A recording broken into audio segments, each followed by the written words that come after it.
Mi nombre es Rodrigo Castañeda, tengo 37 años, y durante 12 años de mi vida fui parte de una hermandad secreta de saqueadores en Campeche. Lo que voy a contarte cambiará para siempre la forma en que ves las ruinas coloniales de esta ciudad, porque lo que realmente sucedía en esas expediciones nocturnas no era simple búsqueda de tesoros, era algo mucho más oscuro, más peligroso, y más real de lo que jamás imaginé. La historia comienza cuando tenía 15 años. Mi padre, un pescador endeudado hasta el cuello, había perdido su bote en una tormenta particularmente devastadora. Las deudas se acumulaban como arena en nuestro pequeño hogar cerca del puerto, y mi madre trabajaba día y noche limpiando casas de turistas para mantener comida en nuestra mesa. Fue entonces cuando apareció don Esteban Morales, un hombre mayor, de aspecto distinguido que frecuentaba las cantinas del puerto.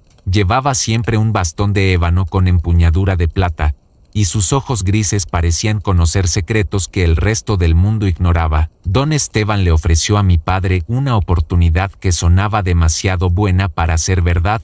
Yo podría unirme a su escuela de arqueología práctica, donde aprendería sobre la historia colonial de Campeche, mientras ayudaba en excavaciones legítimas. A cambio, mi familia recibiría una compensación mensual que cubriría todas nuestras deudas. Mi padre, desesperado y sin opciones, aceptó sin hacer demasiadas preguntas. Yo tenía miedo, pero también esperanza. Tal vez esto sería mi escape de la pobreza que había definido toda mi infancia. El primer día que llegué a la casa de don Esteban, ubicada en el centro histórico de Campeche, me di cuenta de que no era una escuela común. Era una mansión colonial del siglo XVIII, con muros de piedra caliza tan gruesos que parecían tragarse los sonidos del exterior. Las ventanas tenían rejas de hierro forjado que proyectaban sombras como prisiones sobre los pisos de mármol. Don Esteban me recibió en un salón decorado con mapas antiguos y cofres de madera que olían a sal y tiempo. Bienvenido a la hermandad de los buscadores de verdades perdidas, me dijo con una sonrisa que no llegaba a sus ojos. Me entregó un medallón de bronce con símbolos extraños grabados. Este medallón te identificará como uno de nosotros. Nunca debes quitártelo, y nunca debes mostrárselo a nadie fuera de estas paredes. Las reglas eran estrictas y precisas. Despertábamos a las 5 de la mañana para estudiar historia verdadera, versiones de eventos que no aparecían en los libros de texto oficiales. Aprendíamos sobre piratas específicos que habían escondido tesoros en lugares específicos de Campeche, tesoros que supuestamente las autoridades habían ocultado al público para prevenir saqueos masivos. Pasábamos las tardes en entrenamiento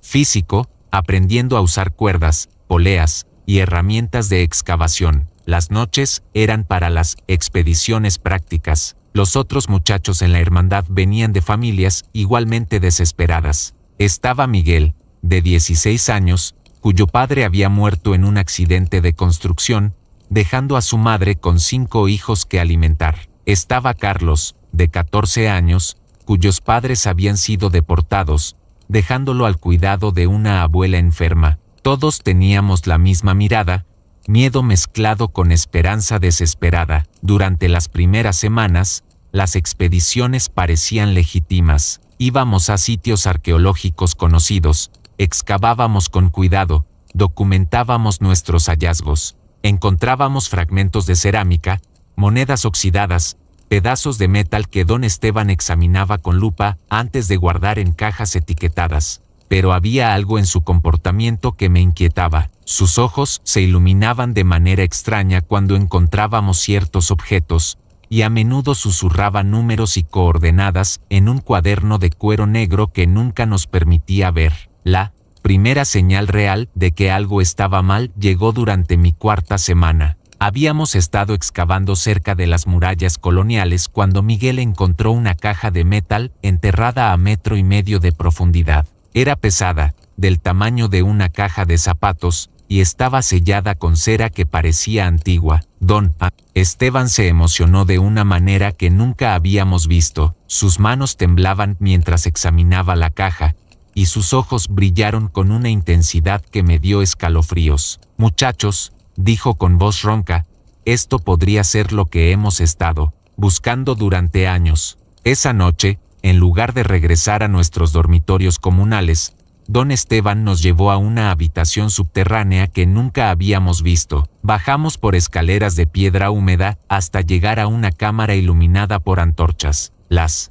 paredes estaban cubiertas de mapas, diagramas y fotografías de objetos antiguos. En el centro había una mesa de roble donde don Esteban colocó la caja con ceremonia casi religiosa. Cuando abrió la caja, mi mundo cambió para siempre. Dentro había documentos escritos en español antiguo, un mapa detallado de Campeche con ubicaciones marcadas con décimas rojas, y algo que me heló la sangre, fotografías en blanco y negro de muchachos como nosotros, de diferentes épocas, sosteniendo objetos similares. Algunos de esos rostros me parecían familiares, como si los hubiera visto en periódicos locales, en secciones de personas desaparecidas. Este mapa, explicó don Esteban con voz temblorosa, muestra la ubicación exacta del tesoro más grande jamás escondido por los piratas en estas costas. El tesoro del capitán Francisco de Montejo, valorado en millones de pesos en oro y piedras preciosas. Miguel preguntó lo que todos estábamos pensando. ¿Por qué no ha ido usted mismo a buscarlo? Don Esteban sonrió de manera siniestra. ¿Por qué? El tesoro está protegido por una maldición muy específica. Solo puede ser recuperado por manos jóvenes e inocentes. Manos que no hayan conocido la codicia adulta. Durante los siguientes días, me dediqué a investigar por mi cuenta. Durante las horas de descanso, exploraba la mansión, buscando más información sobre los muchachos en aquellas fotografías. En una habitación que debía ser la oficina privada de don Esteban, encontré un archivero lleno de documentos perturbadores, expedientes de docenas de muchachos que habían pasado por la hermandad a lo largo de los años. Cada expediente contenía información personal, fotografías, y una fecha final marcada en rojo. Lo que más me aterró fue descubrir que muchos de esos expedientes terminaban con la palabra completado y una fecha. Cuando investigué esas fechas en viejos periódicos que don Esteban tenía almacenados,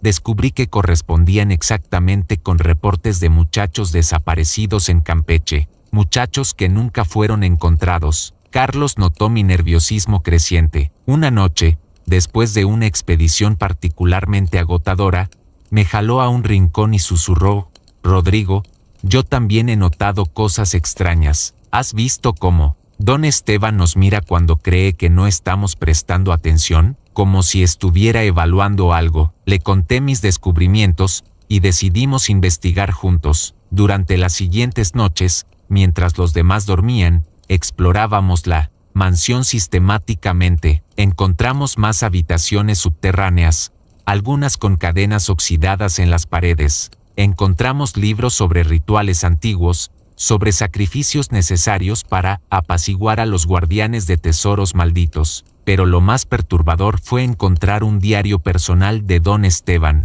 El diario revelaba la verdad horrible. Don Esteban no era arqueólogo ni educador.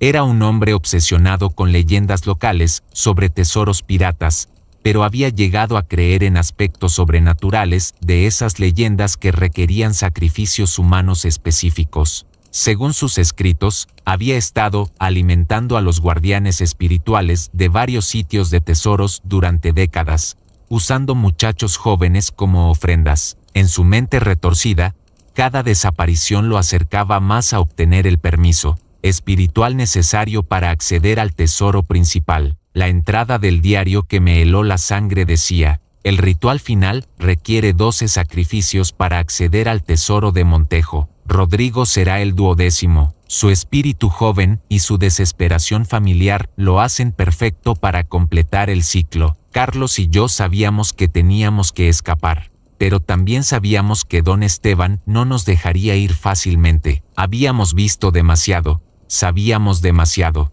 Decidimos que nuestra única opción era recopilar evidencia y entregársela a las autoridades, pero primero necesitábamos salir vivos de esa mansión. Nuestro primer intento de escape fue un desastre. Tratamos de salir durante una expedición nocturna, pero don Esteban tenía cómplices que nunca habíamos visto antes. hombres armados que patrullaban el perímetro de cualquier sitio donde trabajáramos. Cuando nos capturaron tratando de huir, nos llevaron de vuelta a la mansión donde don Esteban nos esperaba en aquella habitación subterránea. Muchachos, dijo con voz calmada pero fría como hielo, me decepcionan profundamente. Pensé que entendían la importancia histórica de nuestro trabajo. Como castigo, nos encerró en una celda subterránea que había sido diseñada específicamente para contener muchachos rebeldes. Las paredes tenían arañazos y mensajes grabados por otros que habían estado allí antes. Mensajes desesperados, nombres, fechas, súplicas por ayuda que nunca llegó. Durante 3 días estuvimos en esa celda, alimentados apenas con agua y pan duro. Carlos desarrolló fiebre por la humedad y el frío. Yo pasé esos días memorizando cada detalle de los mensajes en las paredes, prometiéndome que si alguna vez salía de allí, contaría sus historias al mundo. El 4.º día, don Esteban nos liberó con una condición: participaríamos en el ritual final la siguiente luna llena, que era en 3 noches. Después de eso, prometió, serán libres de regresar con sus familias, con más riquezas de las que jamás soñaron. Sabíamos que era mentira, sabíamos que el ritual final significaba muerte. Durante esos 3 días finales, fingí cooperación total mientras planeaba desesperadamente una segunda fuga. La clave vino de Miguel, quien había encontrado algo que ninguno de nosotros había notado antes: una ventana en el 3.er piso de la mansión que estaba escondida detrás de una tapicería y que daba directamente al techo de la casa vecina. La noche antes del ritual, mientras don Esteban estaba ocupado preparando sus ceremonias, los 3 escapamos por esa ventana. Saltamos de techo en techo hasta llegar a una casa abandonada donde nos escondimos hasta el amanecer. Pero sabíamos que no estaríamos seguros hasta que don Esteban fuera detenido. En lugar de huir de Campeche, tomamos la decisión más valiente de nuestras vidas. Fuimos directamente a la estación de policía con toda la evidencia que habíamos recopilado: el diario de don Esteban, las fotografías, los expedientes de muchachos desaparecidos y nuestros testimonios detallados. Al principio, los oficiales no nos creyeron. Éramos 3 muchachos sucios, asustados, con una historia que sonaba a película de terror.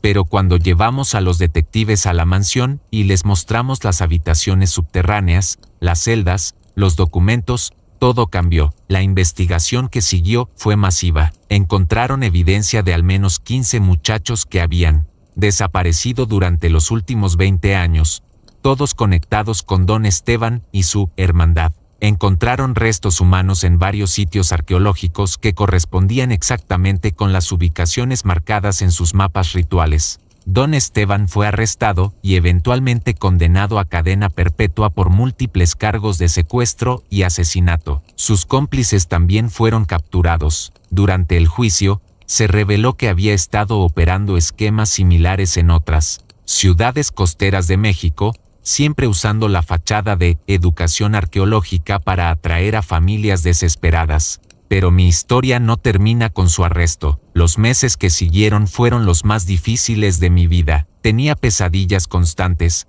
ataques de pánico y una culpa abrumadora por los muchachos que no pude salvar. Mi familia, al enterarse de lo que realmente había pasado, se sintió destrozada por haber confiado en don Esteban. Mi madre lloraba todas las noches, culpándose por haber permitido que yo fuera a esa mansión. El proceso de sanación fue largo y doloroso. Pasé 2 años en terapia, trabajando con psicólogos especializados en trauma. Aprendí que la culpa del sobreviviente es real y devastadora, pero también aprendí que tenía una responsabilidad con la memoria de aquellos que no sobrevivieron. Decidí que mi propósito en la vida sería prevenir que otros muchachos cayeran en trampas similares. Estudié trabajo social, me especialicé en protección de menores y comencé a trabajar con organizaciones que combaten la explotación infantil. Durante los últimos 12 años, he ayudado a identificar y desmantelar más de 30 operaciones similares en todo México. También trabajo directamente con familias en situaciones de desesperación económica, ayudándolas a identificar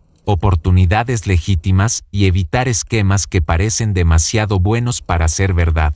Porque aprendí que la pobreza no es solo falta de dinero, es vulnerabilidad que gente sin escrúpulos puede explotar. He hablado en escuelas, universidades y conferencias sobre mi experiencia. Cada vez que cuento esta historia, veo reconocimiento en los ojos de algunos padres, la comprensión de que ellos también podrían haber tomado la misma decisión desesperada que tomó mi padre. Y cada vez que alguien me dice que mi historia los ayudó a evitar una situación peligrosa, siento que las memorias de Carlos, Miguel y todos los otros muchachos que no regresaron a casa tienen significado. Miguel y Carlos también sobrevivieron, y también dedicaron sus vidas a trabajo similar. Miguel se convirtió en detective especializado en casos de personas desaparecidas. Carlos estudió psicología y ahora dirige un centro de trauma para víctimas de sectas y organizaciones criminales. Seguimos siendo amigos cercanos, unidos para siempre por lo que compartimos y lo que perdimos. Lo que más me ha costado procesar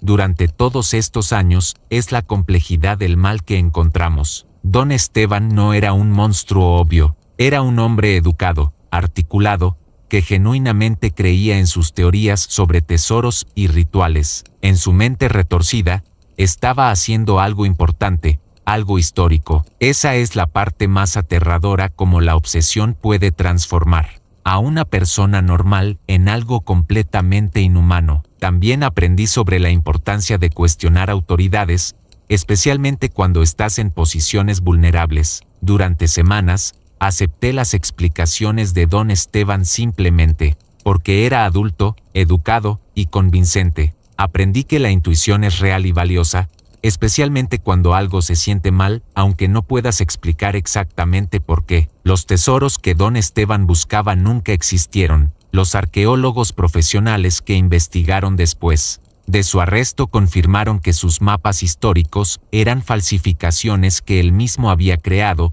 basándose en leyendas urbanas y rumores sin fundamento histórico. Toda esa muerte y sufrimiento fue por fantasías que existían solo en su mente obsesiva. Pero hay un tesoro real que emergió de toda esa oscuridad: la comprensión de que los seres humanos tienen una capacidad increíble para sobrevivir, sanar y transformar trauma en propósito. Cada muchacho que he ayudado a salvar, cada familia que he ayudado a proteger, cada historia que he prevenido, esos son tesoros reales que valen más que todo el oro que los piratas pudieron haber escondido. Hoy, cuando camino por las calles coloniales de Campeche, no veo lugares de misterio y aventura. Veo una ciudad donde la pobreza hace que las familias tomen decisiones desesperadas, donde la historia romántica de piratas puede ser manipulada por depredadores modernos, y donde la responsabilidad de proteger a los vulnerables recae en todos nosotros. Mi nombre es Rodrigo Castañeda,